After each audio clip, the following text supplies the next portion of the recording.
Oui. Mais on transportait dans ce film, La traversée de Paris, on transportait de la cochonaille, bien sûr. Et le plus étonnant, c'est ce que nous avons découvert avec Isabelle Martinet, c'est qu'il n'y avait plus beaucoup de fabricants de jambon de Paris à Paris. C'est le moins qu'on puisse dire, il en reste un. Le dernier, le résistant, le dernier bastion composé d'une douzaine de salariés qui est installé dans Paris intramuros. Et de cette fabrique, il sort à peu près 500 jambons par semaine. Alors pourquoi on ne le sait pas? Parce qu'en fait, c'est le jambon des bouchers, charcutiers, des épiceries fines et des chefs. Étoilés ou pas étoilés, mais des chefs. Toute sa production passe chez, voilà, épicerie fine et grand chef, nous que dalle.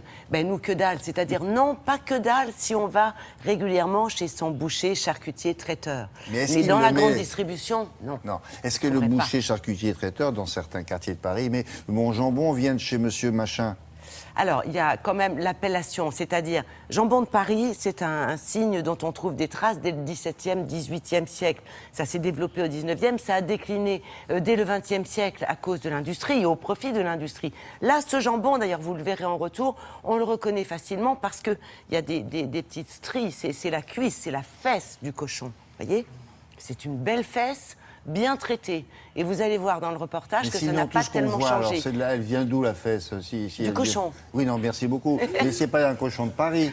Alors, c'est un cochon qui habite pas très loin, parce qu'on est là pour essayer de résoudre les problèmes. Donc, il faut lui demander sa carte d'identité, il faut savoir où il habite. Il a une carte d'identité, absolument. Il arrive avec sa petite carte d'identité, après il offre ses deux fesses, et on en fait quelque chose que je vous propose de regarder. Et ça s'appelle le Prince de Paris, s'il vous plaît. Au moins. Ah, mais tout à fait.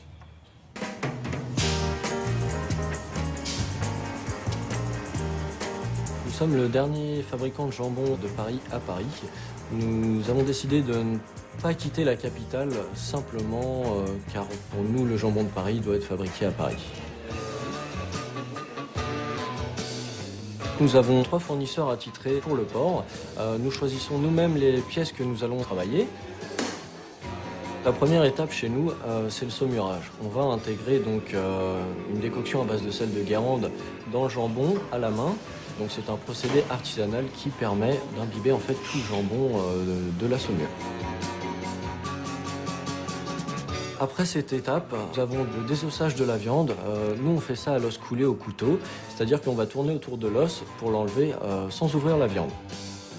On va retirer tout le gras, tout ce qui peut être encore impropre à la consommation.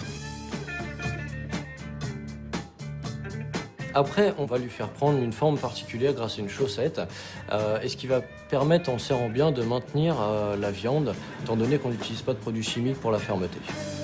Avant d'être cuit, on va mettre le jambon dans un sac sous vide, qui va permettre de maintenir en fait sa forme pendant la cuisson.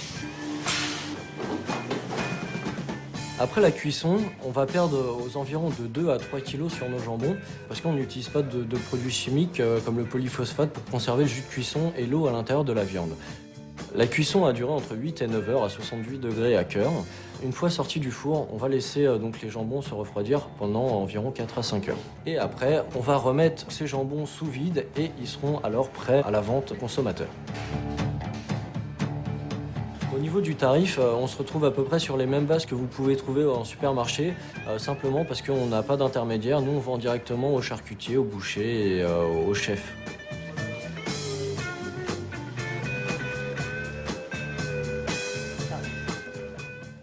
Question de monsieur Druyn de Paris. Et combien oui. ça coûte un bras, dit-il? Non, un demi-bras. Ah, ça coûte très cher? Non, ça coûte un petit peu plus cher. C'est-à-dire, Bon. en Alors, gros, attendez, c'est 20-25 Quand on euros le habite Paris kilo. ou la région parisienne, on Oui. arrive chez son boucher, on dit, est-ce que vous avez du Prince de Paris? Oui, monsieur, du Prince de Paris. Et il est reconnaissable. C'est un jambon désossé, cuit et de forme allongée. C'est ça le jambon de Paris et c'est le dernier on s'est digne de assis ce dessus nom. un peu quand même, on l'a tassé. C'est ça, on s'assoit dessus si vous voulez. Ça fait une espèce de grosses tomes. Ouais. Qui après, c'est cuit. Une et c'est forme pour ça un que peu ça ovoïde. Voilà, exactement. Parfait. C'est le merci. dernier. Et vous voyez les petites stries, ça veut dire que les chairs n'ont pas été malaxées. Ici, là? Oui. Et C'est la cuisse, la fesse. Il n'y a c'est pas de pareil que jambon pour sans certains fesse. visages. Ça n'est pas malaxé du tout. C'est pas malaxé du tout. Il C'est n'y a des aucune stries naturelles. Merci beaucoup. Voire pas de stries. Voire pas de stries. Du tout. Merci beaucoup. Oui, oui. C'est pour ça qu'on dit que parfois qu'on a une tête de... Pardon. Cherchez le mot. Je dois l'avoir trouvé. Merci beaucoup. Voici un bloc-notes culturel. From the face